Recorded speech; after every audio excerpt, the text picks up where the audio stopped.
Bangladesh cricket board এই pre series যে রেগিটা team এসেছিল, আমরা তাদের যে রিকোয়ারমেন্টগুলো ছিল সেই ব্যাপারে খুবই সচেতন ছিলাম এবং ইন্টার ডিপার্টমেন্ট কোঅর্ডিনেশনটা খুব ভালো হয়েছিল। পাশাপাশি বাংলাদেশ সরকারের সংশ্লিষ্ট যে অংশগুলো ছিল, মন্ত্রণালয় থেকে শুরু করে বাংলাদেশ পুলিশ, বিশেষ করে বাংলাদেশ আর্মি, তারা আমাদের যথেষ্ট কোঅপারেশন করেছে এবং সম্মিলিত প্রচেষ্টাতেই আমরা তাদের যে রিকোয়ারমেন্টগুলো সেগুলো ফুলফিল করতে পেরেছি এবং দে আর ভেরি মাচ কনভিন্সড যে বাংলাদেশের সিরিজটা হতে কোনো সমস্যা নেই এবং তারা সেভাবেই আমাদের জানিয়েছে এবং আমাদের বাংলাদেশ ক্রিকেট বোর্ডকে ধন্যবাদ জানিয়েছে। তাদের যেই রিকোয়ারমেন্টগুলো ছিল সেগুলো আমরা ফুলফিল করতে পেরেছি এবং তারা জানিয়েছে তাদের এই সিরিজ নিয়ে কোনো ধরনের কোনো সন্দেহ নেই।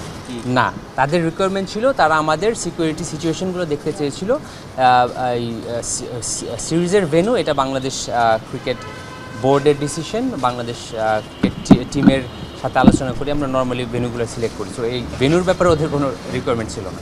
না, আমি এটা শুনিনি। আর কোনো টিমের কারো প্লেয়ারের খেলা বা না খেলার ব্যাপারটা সম্পূর্ণভাবে সিলেকশন কমিটির উপর ডিপেন্ড করে।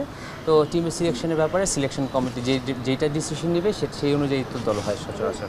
সাকিব আল হাসানের ব্যাপারটা তো ডেফিনেটলি বাংলাদেশের সর্বোচ্চ পর্যায়ের একটা বিবেচিত বিষয়।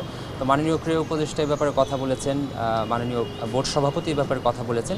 যেহেতু ব্যাপারটা ওই পর্যায়ে রয়েছে, এই সিচুয়েশন নিয়ে আমার মন্তব্য করাটা ঠিক হবে না, বা পাশাপাশি আমি যদি কোনো কিছু বলার সেই পজিশনটাও নাই। তো যেহেতু এটা একদম উচ্চ পর্যায়ে আছে, ব্যাপারটা উচ্চ পর্যায়ে বিবেচিত হচ্ছে না। প্রথমত আমরা খুবই খুশি, দীর্ঘদিন পর বাংলাদেশে হোম সিরিজ হতে যাচ্ছে। আনফর্চুনেটলি আমরা ওয়ার্ল্ড কাপ আয়োজন করতে পারিনি। সব কিছু পিছনে ফেলে আমরা আশা করি খুব সফলভাবে আমরা সিরিজটা আয়োজন করতে পারবো এবং বাংলাদেশ ক্রিকেট টিম ইনশাল্লাহ খুব ভালো করবে, সেটা আমরা বিশ্বাস করি। যেহেতু সম্মানিত ডিরেক্টরের ব্যাপারে মন্তব্য করেছেন এবং তার অবস্থানটা ক্লিয়ার করেছেন, ডেফিনেটলি বোর্ডের দৃষ্টিগোচর হয়েছে উনি যেহেতু বলেছেন, এবং এটা সর্বোচ্চ ফোরামে আলোচনা করে নিশ্চয়ই কোনো একটা ডিসিশন হবে এই ব্যাপারে।